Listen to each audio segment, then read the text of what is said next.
नमस्कार दोस्तों, मैं हूं आपका मित्र।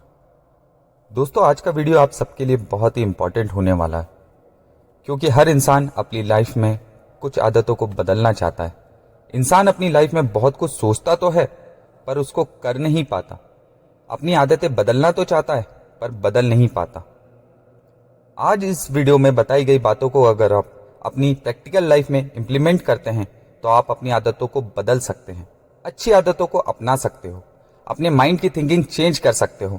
हर चीज में समय तो लगता है, लेकिन उसका रिजल्ट भी शानदार होता है। वीडियो में हम किसी भी साइंटिफिक तरीके, will power, discipline, self control की बात नहीं करेंगे। हम अपनी सोच से ही सोच को हराने की कोशिश करेंगे, और यकीन मानिए इसका रिजल्ट आपकी लाइफ पूरी तरीके से चेंज कर सकता है। वीडियो को पूरा देखें, क्योंकि वीडियो के किस पार्ट से किसकी जिंदगी बदल जाए कोई नहीं कह सकता। और हाँ, वीडियो अच्छा लगे तो लाइक करना ना भूलें। तो दोस्तों, स्टार्ट करते हैं वीडियो को। दोस्तों, लोगों में अच्छी आदतें और बुरी आदतें दोनों ही होती हैं।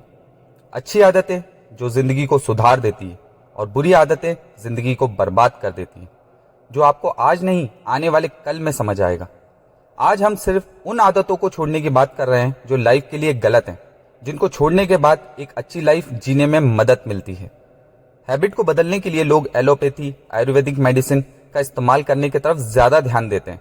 बच्चों का पढ़ाई में मन नहीं लगता, ध्यान इधर उधर भटकता है, वो फोकस नहीं रह पाते। पढ़ते समय लगता है थोड़ी देर गेम खेल लूं, आधा घंटा मोबाइल चला लूं, टीवी पर क्रिकेट मैच आ रहा है थोड़ा देख लेता हूं, फिर उसके बाद पढ़ लूंगा। इस तरह के थॉट माइंड में चलते रहते हैं, जो आपको फोकस्ड रहने से रोकते हैं। आपको किसी भी तरह की कोई आदत है जो आप छोड़ना चाहते हो, वो आपके दिमाग से रिलेट करती है, जिसको छोड़ने के लिए माइंड को ही डिस्ट्रैक्ट करना जरूरी है। लोग आदतें छोड़ने के लिए अपने आप को ही टॉर्चर करने लगते हैं, जिसके साइड इफेक्ट उनकी लाइफ में दिखने लगता है। जानते हैं क्या है ये साइड इफेक्ट? जैसे आपने देखा होगा कि लोग अपनी आदतों को बदलने के लिए डिसिप्लिन में रहने की, मन को काबू में रखने की, अपने आप को कंट्रोल करने की कोशिश करते हैं। गैम्बलिंग, स्मोकिंग, ड्रिंकिंग, मास्टरबेशन जैसी आदतों पर लगाम लगाना चाहते हैं। उनको लगता है कि वो कंट्रोल में है, लेकिन होता यह है कि आप कंट्रोलिंग करने के चक्कर में पूरी तरीके से भर जाओगे, अंदर ही अंदर अपने आप को खोखला कर लोगे। और जिस दिन ये कंट्रोल का बांध टूटेगा, उस दिन वो सब करोगे और ज्यादा करोगे जो इतने दिन से कंट्रोल किया हुआ है। लोग अपने आलस करने, गुस्सा करने जैसी आदतों को छोड़ने के लिए खुद को इतना कंट्रोल में रखते हैं कि जब ये कंट्रोल टूटता है तब वो पहले से ज्यादा इन चीजों को करते हैं। अब ज्यादा गुस्सा करते हैं, ज्यादा आलस में रहने लगते हैं, किसी काम में मन नहीं लगता है। जबरदस्ती अपने मन को काबू रखने की कोशिश करोगे तो आपको एंजाइटी की प्रॉब्लम शुरू हो जाएगी। पूरे समय परेशान रहोगे, अपनी जिंदगी को जी नहीं पाओगे। जब अपना पूरा वक्त और एनर्जी सिर्फ और सिर्फ अपने आप को कंट्रोल करने में, अपनी आदतों को बदलने में लगाओगे, तो दूसरी तरफ मन कैसे जाएगा? क्योंकि जो सोचोगे वो चीज लाइफ से कैसे जाएगी, और अंत में होगा भी कुछ नहीं। आप कुछ समय बाद गलत आदतों में फिर आ जाओगे। दोस्तों, ये होते हैं साइड इफेक्ट जब हम अपने आप को कंट्रोल करने की जबरदस्ती कोशिश करते हैं। जबरदस्ती आप चाहे कितनी भी कुछ कर लें, होगा कुछ नहीं। जैसे लोग हर बार नए नए रूल बनाते हैं कि मैं आज से स्मोकिंग, ड्रिंकिंग, गैम्बलिंग, मास्टरबेशन नहीं करूंगा, लेकिन होता क्या है कि इससे जुड़ी कोई भी चीज इनके सामने आती है, जैसे इंस्टाग्राम पे कोई हॉट सी लड़की की रील आ जाएगी, तो वो आपके विल पावर को खत्म ही कर देगी। अपने आप ही पॉर्न साइट पर पहुंच जाओगे, क्योंकि आपका दिमाग आपको कन्विंस करना शुरू कर देता है। नए नए बहाने आपके मन में आने लगते हैं कि एक बार कर लेता हूं, कल से नहीं करूंगा। लोग फास्ट फूड, ऑयली खाना खाने से अपने आप को रोकते हैं, पर साथ में बैठा हुआ फ्रेंड ये सब चीजें अगर खाता है तो उनका सेल्फ कंट्रोल ऑटोमेटिकली ही टूट जाता है। वो सोचने लगते हैं कि चलो यार एक बार खा लेता हूं, एक बार खाने से क्या होगा। जुआ बर्बादी की जड़ है, लोग जानते हैं, पर अपने साथी को एक दिन जीतता हुआ देख खुद भी सपने देखने लगते हैं।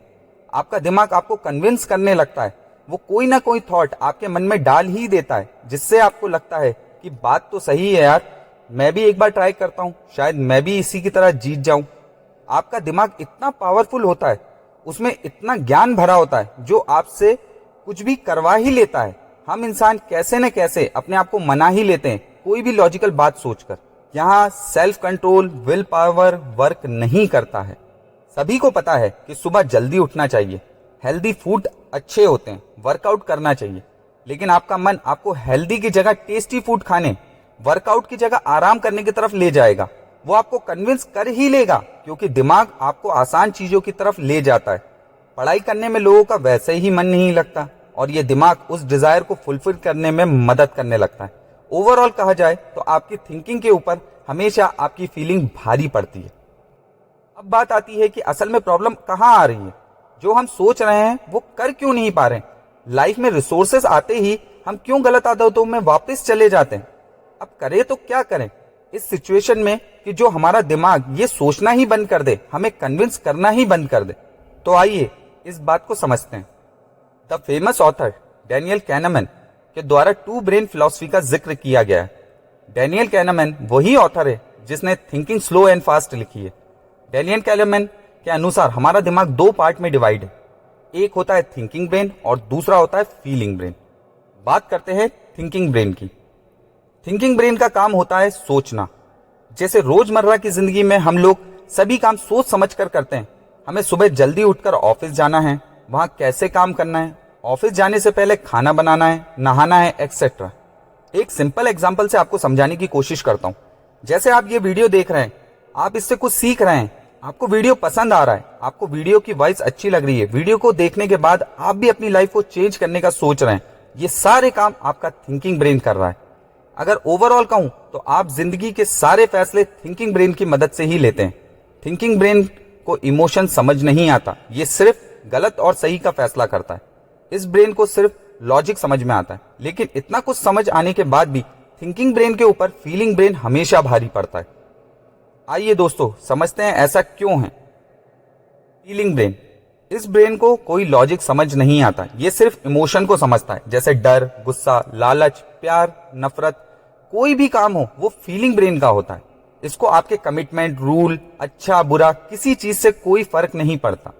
लाइफ में क्या नुकसान होगा, आपको क्या बनना है, आपने क्या सोच रखा है, इसको इन बातों से कोई मतलब नहीं होता। आप कितना भी कोशिश कर लो कुछ भी छोड़ने की, ये आपसे वो काम करवा ही लेगा। आपने देखा होगा मास्टरबेशन, गैम्बलिंग, स्मोकिंग, आप कितने भी दिन के लिए छोड़ दें, लेकिन कुछ दिन बाद ये आपसे वो काम करवा ही लेता है। हैबिट से रिलेटेड कोई भी चीज आपके सामने आते ही आप फीलिंग्स के प्रेशर में वो काम कर ही लेते हैं। बाद में हारने के बाद या रिलैक्स होने के बाद आपका थिंकिंग ब्रेन फिर से एक्टिवेट हो जाता है और आपको सही गलत सब याद आने लगता है और आप गिल्ट में चले जाते हैं। सोचने लगते हैं कि मुझे यार ये सब तो नहीं करना था। अब बात आती है कि फीलिंग ब्रेन को कैसे कंट्रोल करें, फीलिंग ब्रेन को यूज कैसे करें, कैसे अपने अंदर अच्छी फीलिंग लाएं। तो इसका एक ही तरीका है, वो ये है कि जब इंसान किसी काम में फोकस्ड होता है, जो भी टारगेट उसने अपने थिंकिंग ब्रेन से बनाए हैं उसको रियल लाइफ में अचीव कर रहा होता है, तब उसको अपने फीलिंग ब्रेन के साथ खेलना पड़ता है। जैसे कोई इंसान है, उसने सोच रखा है कि उसे स्मोकिंग, गैम्बलिंग नहीं करनी है, लेकिन दोस्त को सिगरेट पीता देखकर मन में चल रहा होता है कि कोई बात नहीं यार, एक पी लेता हूं, कल से नहीं पीऊंगा, एक सिगरेट से क्या होगा, कल से नहीं करूंगा। या फिर जेब में पैसा आते ही मन करता है कि कुछ पैसों से गैम्बलिंग कर लूं, कुछ पैसा कमा लूं, एक दिन खेल लूंगा तो कुछ नहीं होगा, शायद मैं कुछ पैसा जीत जाऊं। दोस्तों ये फीलिंग इतनी भारी होती है कि वो आपको कन्विंस कर ही लेती है, क्योंकि एक तरफ तो आप वैसे ही अपने आप से फाइट कर रहे हैं, अपने आप को कंट्रोल कर रहे हैं कि मुझे ये सब चीजें नहीं करना है, और ऊपर से ये फीलिंग इतनी स्ट्रांग होती है, इसके सामने आपका विल पावर, सेल्फ कंट्रोल क्या टिकेगा। ये इतनी भारी फीलिंग्स होती हैं जिसके सामने अच्छे अच्छे कमिटमेंट भी नहीं टिक पाते। एक बार आपका कमिटमेंट टूटा तो वापस से शुरू करना बहुत ही ज्यादा मुश्किल होता है दोस्तों, और लोग अपनी आदतों के साथ समझौता कर लेते हैं। एट द एंड वो ये मान लेते हैं कि ये हमसे नहीं होगा। अब सवाल आता है तो अब क्या करें, इस सिचुएशन में क्या करें हम। तो अब दोस्तों करना यह है कि इन फीलिंग्स को दबाने के लिए आपको इनसे भी भारी फीलिंग्स अपने ब्रेन को देनी पड़ेगी, क्योंकि फीलिंग्स को सिर्फ फीलिंग से ही मारा जा सकता है। तो अभी तक हो ये रहा था कि आप अपने थिंकिंग ब्रेन से फीलिंग ब्रेन को कंट्रोल करने की कोशिश कर रहे थे। मन पढ़ाई पर लगाना है, पर दिमाग में पॉर्न देखने का एक्साइटमेंट, गैम्बलिंग में लालच की फीलिंग आपको फोकस रहने नहीं दे रही थी। तो अब करना यह है कि आपको अपने फीलिंग ब्रेन को दो नई फीलिंग देनी पड़ेगी कि मैं ये करूंगा तो क्या होगा और अगर नहीं करूंगा तो क्या होगा। एग्जाम्पल के तौर पे अगर आप पढ़ाई करने के लिए बैठे हैं तो आपकी फीलिंग होना चाहिए कि अगर मैं आज ये पढ़ाई कंप्लीट नहीं करूंगा तो फ्यूचर में मेरा अचीवमेंट कंप्लीट नहीं होगा। और अगर पढ़ाई कंप्लीट करता हूं तो मैं क्या बन जाऊंगा। अगर मैं गैम्बलिंग करूंगा तो मुझे कितना नुकसान हो सकता है, और नहीं करूंगा तो मैं अपने कितने पैसे बचा सकता हूं। सिगरेट पीऊंगा तो दूसरे लोग जिनको सिगरेट से कैंसर हुआ है कहीं मेरे साथ भी तो ना हो जाए। और नहीं पीऊंगा तो मैं अपनी फ्यूचर में अपनी हेल्थ को अच्छा रख सकता हूं, एक अच्छी लाइफ जी सकता हूं। एक तरफ तो लाइफ में कुछ बड़ा करने, बड़ा बनने की फीलिंग, और दूसरी तरफ बर्बाद होने की फीलिंग, ये इतनी स्ट्रांग होना चाहिए कि मोबाइल पे गेम खेलने, सिगरेट पीने, दारू पीने, मैस्टरबेशन की फीलिंग इनके सामने फीकी पड़ जाए। आप फीलिंग ब्रेन को कंट्रोल नहीं कर सकते, लेकिन फीलिंग ब्रेन को दूसरी स्ट्रांग फीलिंग देकर डिस्ट्रैक्ट कर सकते हो। मैं वादा करता हूं, अगर आपने इस उपाय को अपनी लाइफ में अपनाया तो आप अपने ब्रेन को मनचाहे तरीके से चला सकते हो, अपने कमिटमेंट को पूरा कर सकते हैं। तो दोस्तों याद रखो, जिंदगी काटना नहीं है, जीना है। आई होप आपको वीडियो पसंद आया होगा। तो मिलते हैं नेक्स्ट वीडियो में, और वीडियो को लाइक करना ना भूलें। तब तक के लिए बाय बाय।